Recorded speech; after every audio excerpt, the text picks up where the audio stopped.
कि जिस झंडे के नीचे हम आप खड़े हैं और आज बैठे हैं, आज इसकी हिफाजत और इसकी रक्षा का सवाल, इसकी शान बनाए रखना है। ये कायम रहे, हम रहें या न रहें, लेकिन ये झंडा रहना चाहिए और देश रहना चाहिए।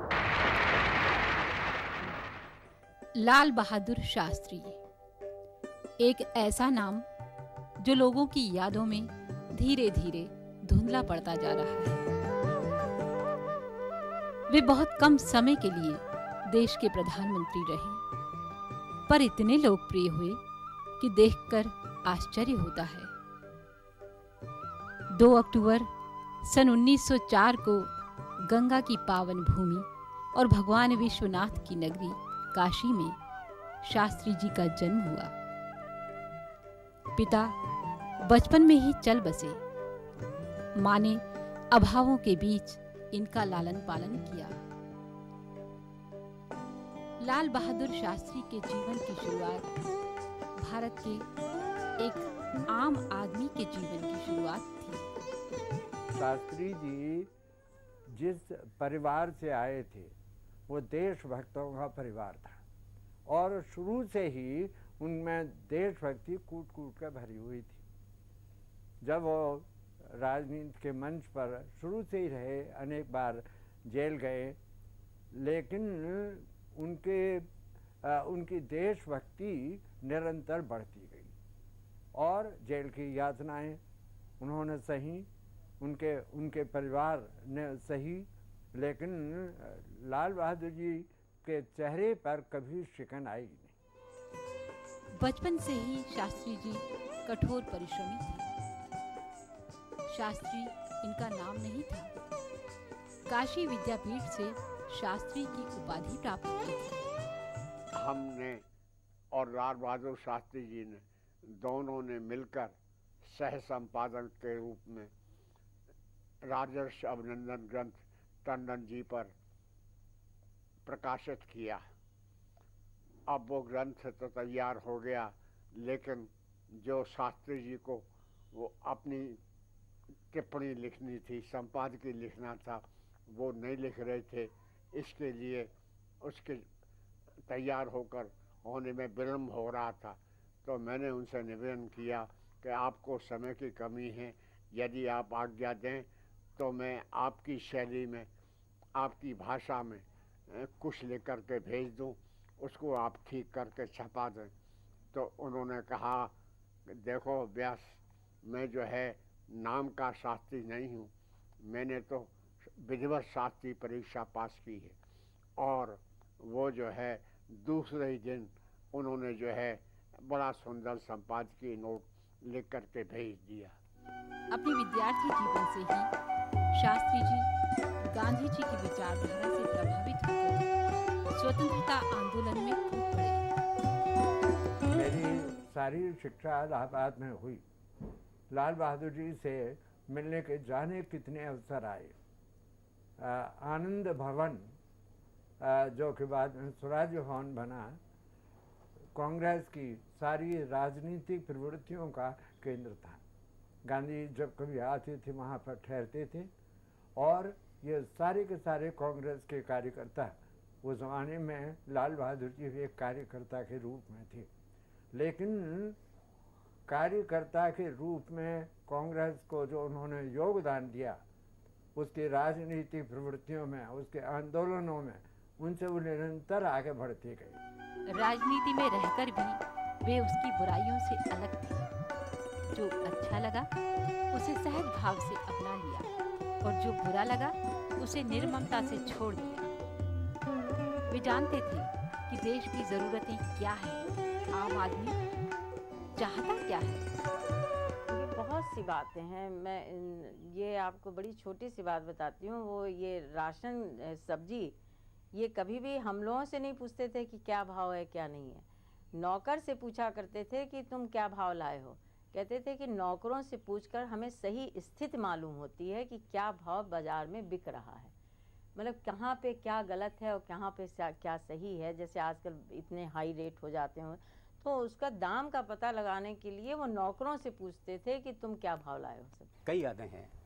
बच्चों के प्रोग्राम में आए तो कहने लगे कि शायद मुझको इस प्रोग्राम में इसीलिए बुलाया जाता है कि मैं छोटे कद का हूँ। हंसी मजाक चुटकुले ले लिया करते थे। एक बार ऐसा हुआ कि बनारसी दास चतुर्वेदी का अभिनंदन समारोह था। मैं शास्त्री जी को आमंत्रित करने के लिए यहाँ आया। शास्त्री जी, हमने कहा शास्त्री जी बनारसी दास चतुर्वेदी का अभिनंदन है, मैं चाहता हूँ कि वो आप हमारे मुख्य अतिथि बन के और उनके अभिनंदन समारोह में सम्मिलित हों। हम लोगों को खुशी होगी।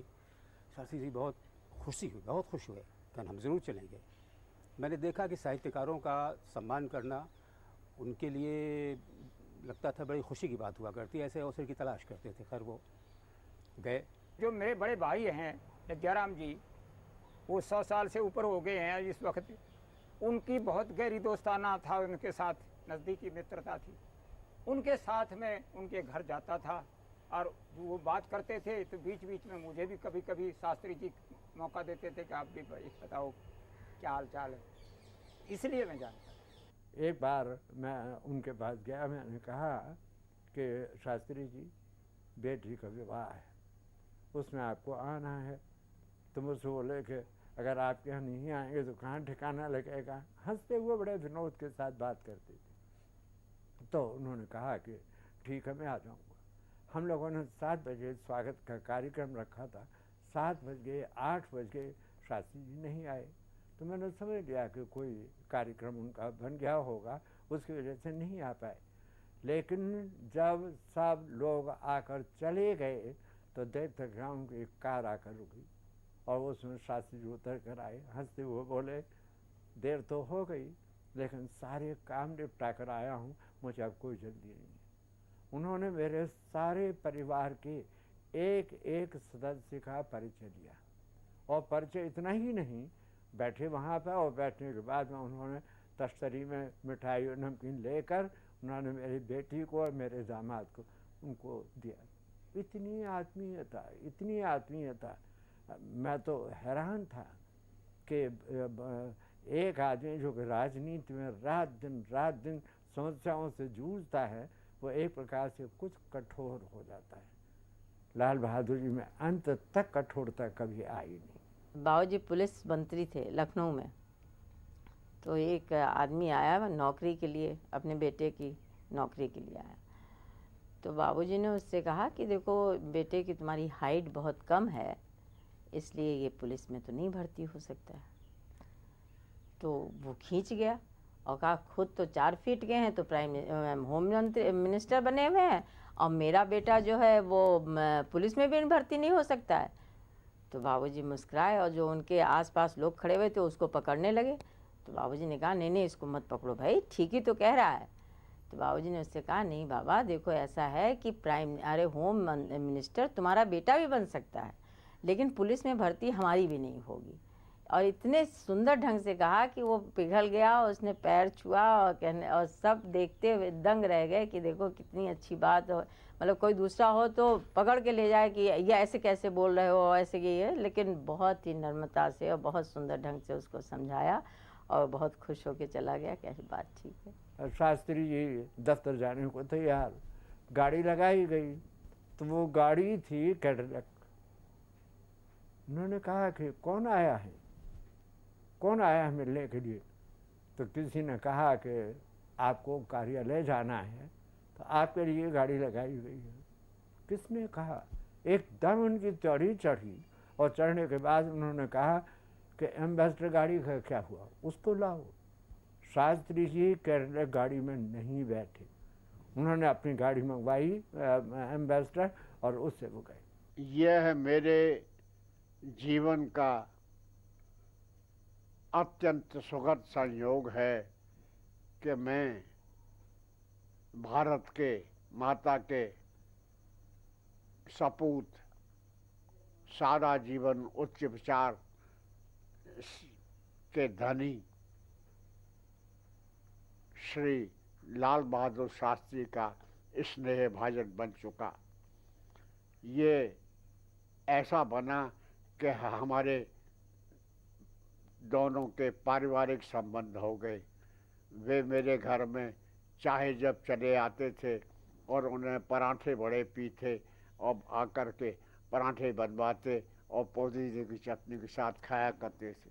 मेरे लिए उनके घर और दफ्तर के द्वार हमेशा खुले रहते थे और मैं बिना सूचना के चला जाता था और वे मुझे इलाहाबाद के अमरूद और लखनऊ और बनारस के आम अपने हाथ से छील छील कर खिलाया करते थे। इसलिए मैंने लिखा कि जग के लिए बड़े नेता थे पर मेरे तो थे घर के, धरती पर आए थे मानो स्वयं बृहस्पति अंबर के। गीता के अध्याय 18 लिखे 18 मासों में, गए महाभारत के कर्ता नया महाभारत करके। उनके प्रयोग की शुरुआत अपने घर से होती थी। शास्त्री जी का घर पूरा देश था और देश उनका घर। बाबूजी ने सोमवार का व्रत शुरू किया तो सबसे पहले बाबूजी ने अपने घर में उसको करके देखा कि हमारे बच्चे एक दिन बगैर खाना खाए रह सकते हैं कि नहीं रह सकते हैं। तब उन्होंने ऐलान किया उसका। तो जब हम लोगों को शुरू में बाबूजी ने कहा कि घर में आज खाना नहीं बनेगा इस तरीके से, तो किसी सुबह के वक्त खाना बना और शाम को किसी मतलब छोटे छोटे बच्चे थे लेकिन खाना किसी के लिए नहीं बना। जो खाना नहीं खाता था तो सुबह का खाना रख दिया जाता था कि खा लो। वैसे होता यही था कि सुबह ही सब खा लें, लेकिन अगर किसी ने नहीं खाया तो लेकिन शाम को हमारे यहाँ चूल्हा नहीं जलता था। दूध जो कुछ भी था हम लोग उबाल के रख देते थे, आलू भून के रख दिया जाता है बच्चों के लिए।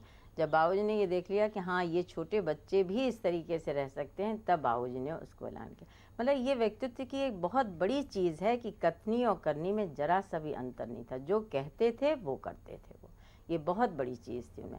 और हर चीज़ को ये सोचते थे कि मतलब आम जनता को भी वो अपनी ही निगाह से देखते थे। वो सोचते थे कि जो चीज़ मैं लागू करने जा रहा हूँ वो मेरे ऊपर लागू होगी तो मैं उसका निर्वाह कर सकूँगा या मेरे बच्चे उसका निर्वाह कर सकेंगे कि नहीं कर सकेंगे। उसके बाद तो यही वजह थी कि बाबूजी की हर बात को लोग मानते थे।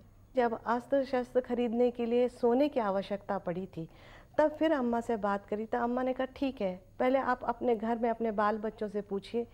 तब उन्होंने बाबूजी ने देखा कि सभी बेटियां अपने गहने उतार के दे रही हैं, हमारी जिठानियां अपने गहने दे रही हैं, अम्मा ने भी दे दिए। तो फिर पूरे देश में एक वातावरण निर्मित हुआ। तो इस प्रकार बाबूजी के मन में ये भाव रहा कि महिलाओं को बराबर का दर्जा मिलना चाहिए, बराबर का सम्मान मिलना चाहिए, उनकी भागीदारी होनी चाहिए, क्योंकि राष्ट्र के निर्माण में भी उनकी भागीदारी आवश्यक है। वो शिक्षित हों, स्वावलंबी हों, सुसंस्कृत हों और बच्चों के भविष्य का निर्माण करती हैं। खास तौर से गांव देहातों में वो अलग अलग संस्थाओं को उन्होंने समय समय पर निवेदन किया कि कैसे महिलाओं को स्वावलंबी बनाने के लिए कार्यक्रम चलाए जाए। अम्मा जी को पढ़ने का बहुत शौक़ था, शुरू से ही बहुत पढ़ने का शौक़ था। तो इंग्लिश पढ़ने का उनको बहुत शौक़ था। हिंदी तो रामायण पढ़ ही लेती थी, इंग्लिश पढ़ने का बहुत शौक़ था। तो दादी ने बाबूजी से कहा कि भाई इनको इंग्लिश पढ़ने का बहुत शौक़ है, इंग्लिश पढ़ा दिया करो। तो बाबूजी ने कहा कि अरे भाई हिंदी तो पढ़ रही हैं, इंग्लिश भी पढ़ा देंगे। अच्छा, तो बाबूजी ने पढ़ाना शुरू किया। तो एक दिन रिवीज़न करवाने लगे, पूछा याद किया? तो बोली हाँ याद किया है। तो बोली बताओ। तो बाबूजी ने कहा अर्थ का मतलब क्या है? तो बोली अर्थ का मतलब अर्थ है, और क्या है? तो कहने लगे बस अब तुम पढ़ चुकी, अर्थ का मतलब पृथ्वी है। तो कहने लगे अब तुम पढ़ चुकी, जो हिंदी पढ़ती हो बस वही पढ़ा करो, अब इंग्लिश छोड़ दो। तो उसके बाद से अम्मा जी ने फिर इंग्लिश नहीं पढ़ी, फिर हिंदी ही पढ़ने लगी। वैसे अम्मा जी ने बहुत दिनों बाद जब दिल्ली आ गए बाबूजी यहाँ पे थे, तब उन्होंने विद्या विनोदनी का इम्तिहान दिया था, लेकिन बहुत अच्छे नंबरों से 2nd डिवीज़न में पास हुई थी, बहुत अच्छे। पंडित जवाहरलाल नेहरू के निधन के बाद शास्त्री जी देश के प्रधानमंत्री बने। उस समय देश में अनाज की बेहद कमी थी। शास्त्री जी ने देश की इस समस्या को सुलझाने के लिए व्यावहारिक तरीका अपनाया। शास्त्री जी के टाइम के अंदर एक ऐसा समय भी आया था जो विदेशों से खराब गेहूं भी बड़ी मुश्किल से था और फिर वो गुजारा नहीं होता था। तो शास्त्री जी का नारा ही नहीं, एक ऐतिहासिक नारा था। और उसने ये देखा अब देश की क्या हालत है, बिराने भरोसे पर जिंदा नहीं रह सकते। उस वक्त उसने बड़े ध्यान से जय जवान जय किसान का नारा दिया, और उसमें अगर किसान मजबूत होगा तो खुराक की कमी नहीं रह सकती और देश खुशहाल रहेगा। बिराने भरोसे के ऊपर जिंदा नहीं रह सकता कोई आदमी, और जवान मजबूत होगा तो देश को कोई बाहरी खतरा नहीं होगा। तो ये उसका नारा नहीं, एक ये ऐतिहासिक नारा था। और उसने जय जवान जय किसान का नारा देकर ये बताया कि भाई बिराने भरोसे पर हम जिंदा नहीं रह सकते। जहाँ भी जमीन है, चाहे कहीं गवर्नमेंट की जमीन है चाहे किसी की प्राइवेट है, हर जगह पर खेती करो। और शास्त्री जी ने अपनी कोठी में भी हल चला करके ये नमूना दिया कि खेती करो। तो उस पर लोगों ने बड़ा ध्यान दिया, और उसके साथ साथ उसने ये कहा कि भाई देश की ये हालत है तो एक दिन का हम शाम के वक्त का खाना नहीं खाना चाहिए, ताकि अन्न की कमी है तो कुछ उसमें फायदा हो। तो शास्त्री जी ने पहले खुद ये करके दिखलाया, खाना नहीं खाया, तो उसके प्रभाव देश पर इतना प्रभावकारी हुआ कि लोगों ने भी एक टाइम का खाना बंद कर दिया, और उससे बड़ा लाभ हुआ देश को। और ये जय जवान जय किसान का जो नारा था वो इस देश के लिए एक इतिहास बन गया, और सदा सदा के लिए ये एक मार्गदर्शन है। उस दिन के बाद जो उसने ऐसा किया, और तो इतना आज अन्न पैदा है हमारे पास, अब रेलगाड़ियाँ भर भर के गेहूँ की जा रही हैं, और हम किसी दूसरे आदमी की मदद कर सकते हैं, खुद भी खा सकते हैं और या निर्यात भी कर सकते हैं। और उस दिन हमारी ये हालत थी, अब हमारे खाने के लिए पूरा अन्न नहीं था, तो इससे ज़्यादा निकम्मी बात कुछ नहीं हो सकती। देश के लिए वह संकट का समय था। पाकिस्तान ने कच्छ के रण में हमला बोल दिया। सीमा पार से आए संकट को हल करने में शास्त्री जी की भूमिका महत्वपूर्ण रही। हम लोग हलवारा एयरबेस पर उतरे, तब मुझे पता चला कि हम तो लड़ाई के मैदान में। मुझे उस समय इतनी खुशी हुई जब मैंने बरकी पुलिस स्टेशन पर अपना तिरंगा प्यारा झंडा देखा। मैंने बाबूजी से पूछा तो उन्होंने कहा इस समय हम लोग पाकिस्तान में घूम रहे हैं। उनसे ज़्यादा वास्ता तब पड़ा जब पाकिस्तान ने अपने मिलिटेंट्स और जो भी कुछ कहना आतंकवादी वगैरह को जम्मू कश्मीर में भेजा।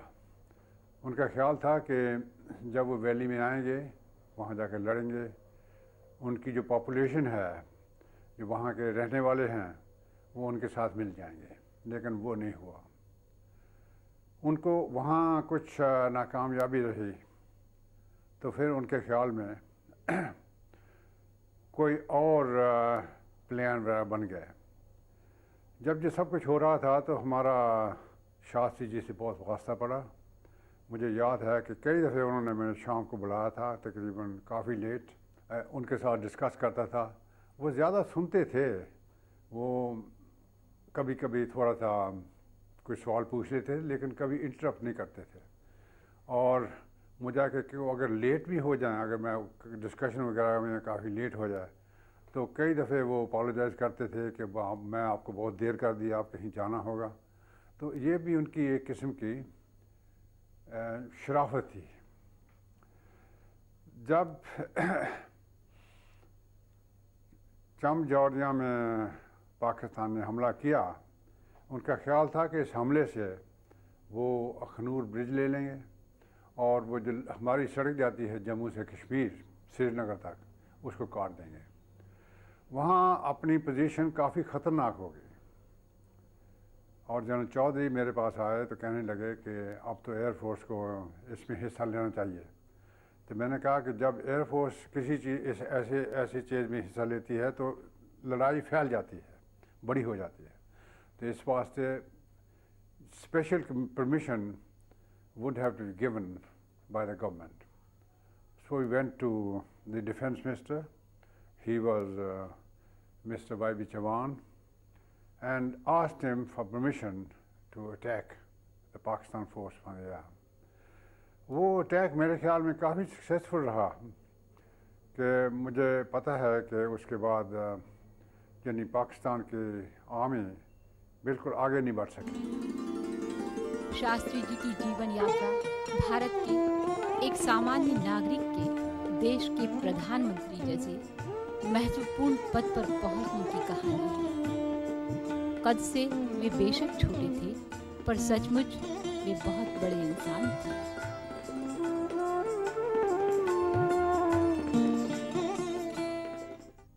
सीधे सरल इंसान थे, वे देश की पहचान थे।